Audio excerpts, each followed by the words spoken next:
Hey folks, how's it going? This is Iron Seagull here, back with my expansion pack refresh series, where I talk about how I would refresh each and every expansion pack that has released for The Sims 4 so far.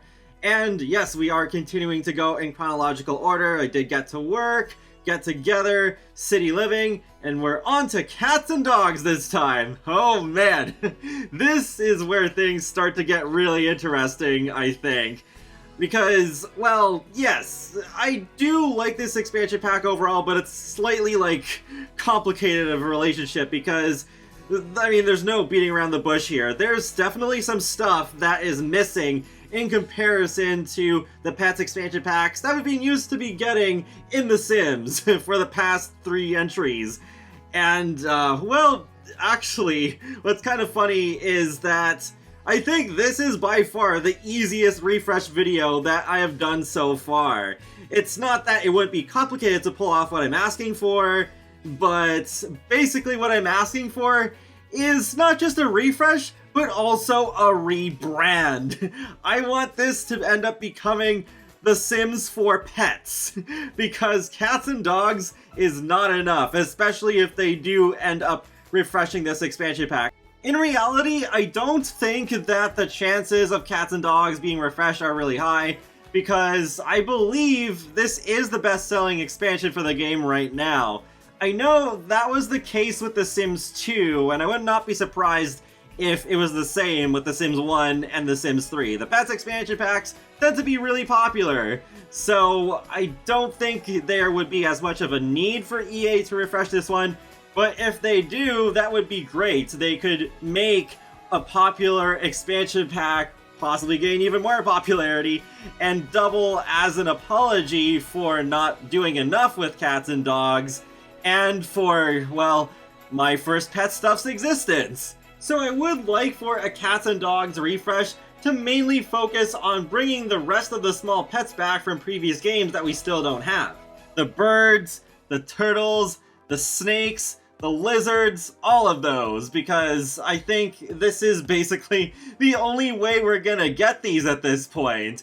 Because I think if they were going to make my first lizard stuff, or my first snake stuff, or my first bird stuff, then they would have done that already. So I think that we're either going to get small pets in a refresh, or we're just not gonna get them at all. And yes, I know with Cottage Living we did get birds, but they're wild flocks of birds. They're not really the same as the tamed ones that we've had in the previous 3 games. That said though, I think they could still have most of these small pets start out as wild animals, because that's what they already did with The Sims 3. You can already buy from 3 different kinds of each critter when you just click on the cage. But if you want one of the rare ones, well, you gotta go out into the wild and find one yourself.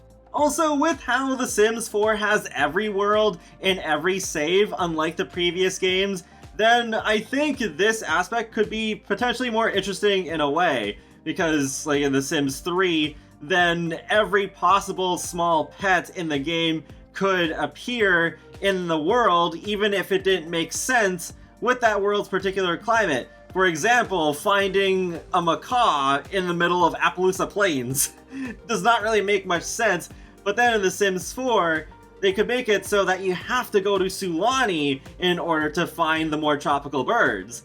I also think befriending these small pets should work similarly to how it was with the bunnies and the wild birds in Cottage Living, because in The Sims 3, you just have your sim stare at them for a little bit, and just do it a couple times and hope that they accept your invitation to live with them after that. But then with the bunnies and the wild birds, I did find it more interesting and engaging where the Sims have actual conversations with them and can give them gifts. For the most part, I would like the small pets to work very similarly with The Sims 3. One thing I really loved with the large birds in particular is that you could have them on your Sim's shoulder, and you could teach them to talk and do different greetings when they're around other Sims. And they could also fly around the house if you allow them to, if you leave their cage open. or if you just have them sitting on that large bird tree, that's already open up anyways.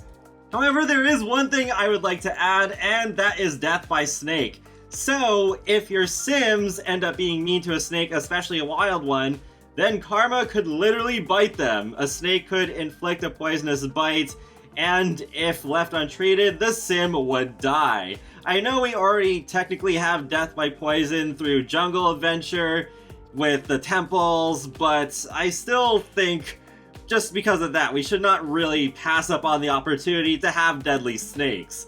Also, it would be really weird if we left it at rodents and bunnies and chickens being deadly, but not snakes. Like, how much sense would that make? Also, speaking of making sense, I would love for the bird species to have their own unique sounds this time, because one little thing that bugged me in The Sims 3 is how even the falcon here sounds exactly the same as a parrot.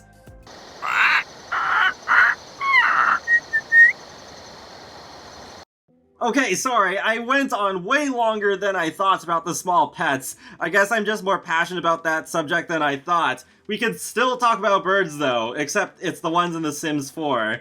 I mean, this is not the only pack with really low poly birds, but just to keep it on the subject of cats and dogs, what the heck? Why do the seagulls look like this? This game did not release in 1996. This game is still going in 2021. And the other birds that are affected by this low polyness are the pigeons and also the sandpipers on the beach at Cavalier Cove in Brindleton Bay. So I don't think this is acceptable. I think they need to be updated.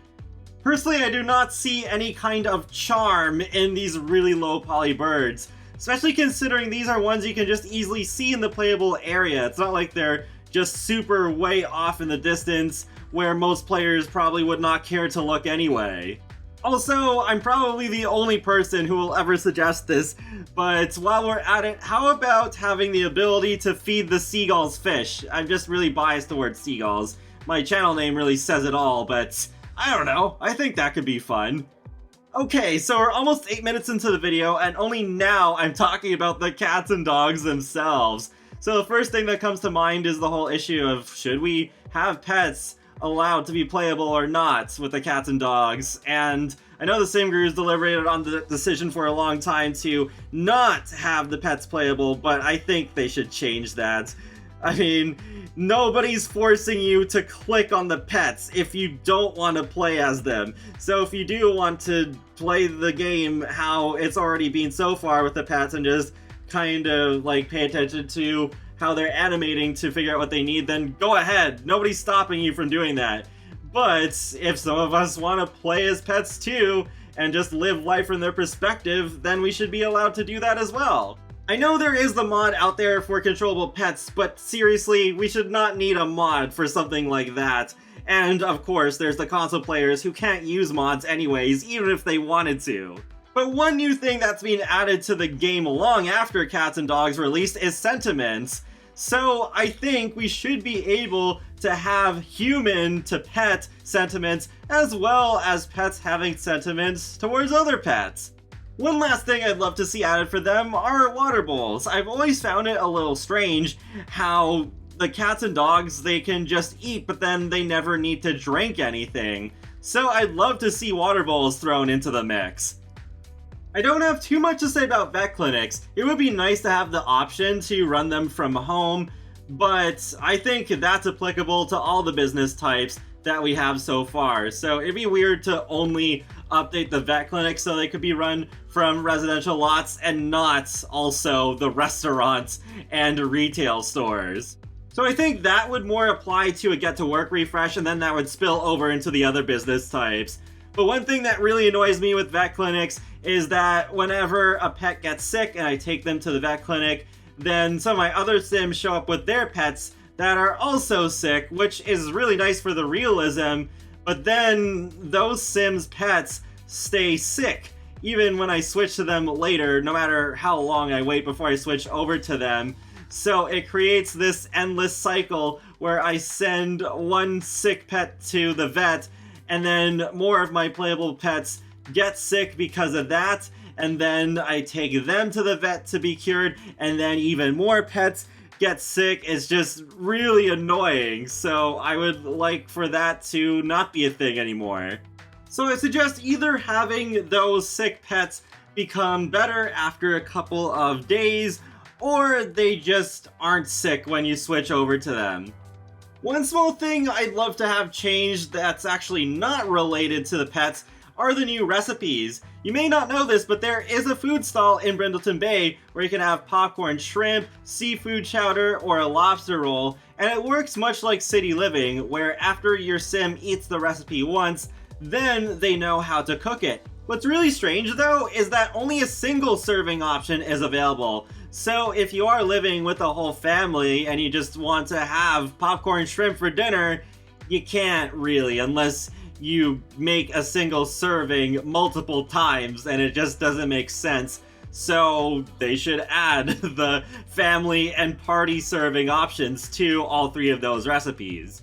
Also, of course, we gotta have open water swimming in Brindleton Bay. This is the world that I need it most in, especially the beach here, and also the river in Sable Square would be nice. It just needs to be made deeper, because I know with the farmland mod by Arnie, the Sims can only wade in it, they can't fully swim. Now, onto the free update portion. So, there wasn't really much I could think of here, aside from, like, if they updated worlds with open water swimming through free update, instead of just alongside pack refreshes.